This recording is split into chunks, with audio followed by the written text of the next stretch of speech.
and paste it over to the 4MC. If everything works out, you should have Adam starting in H at this point. Now we're going to do 4MC, so we're going to insert 4 columns there. So cluster 1, cluster 2.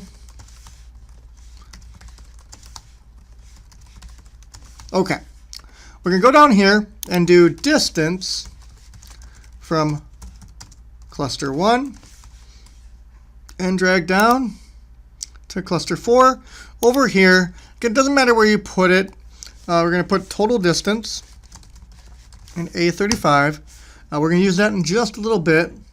But we're going to put our Euclidean distance formulas right in here. We're also going to put minimum distance, and assigned cluster. Or if you remember, the word cluster is more of a marketing term. Community is more of a data science term. Whatever you want to put there is fine by me. Just know the difference. Okay?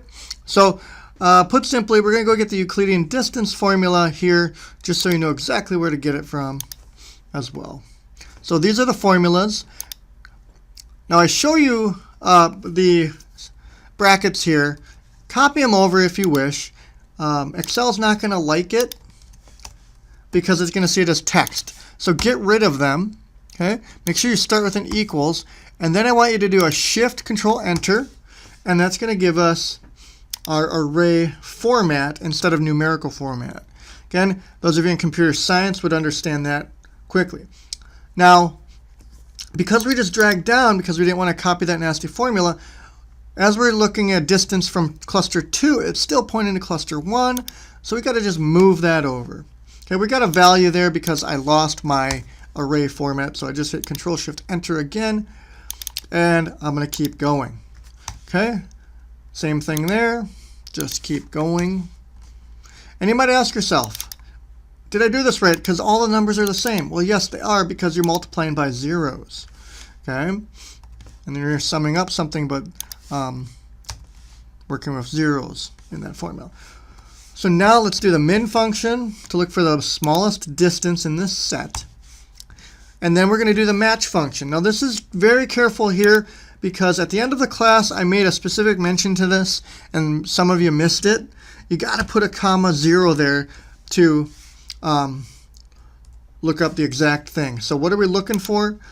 We're going to look for the minimum distance and find out which row in our range it comes in as.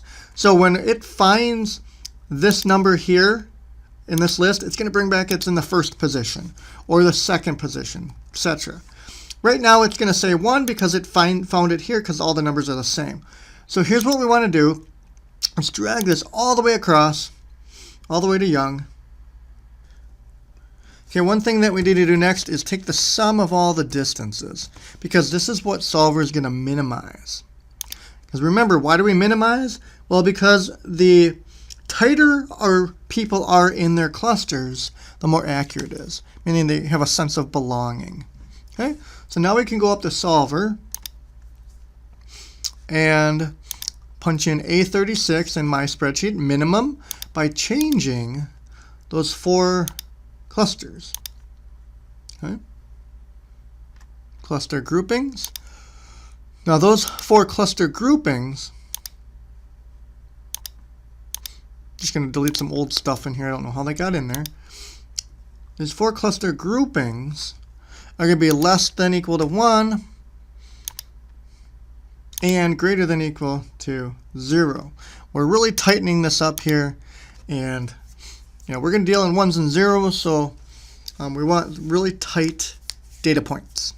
Okay, greater than equal to 0. Okay, evolutionary method. Make sure that you have it at 15% for mutation, population size 100, and 600 for time without improvement. You will have to do this on the exam. Okay? In some way, shape, or form. We will now run Solver. If I did everything correctly,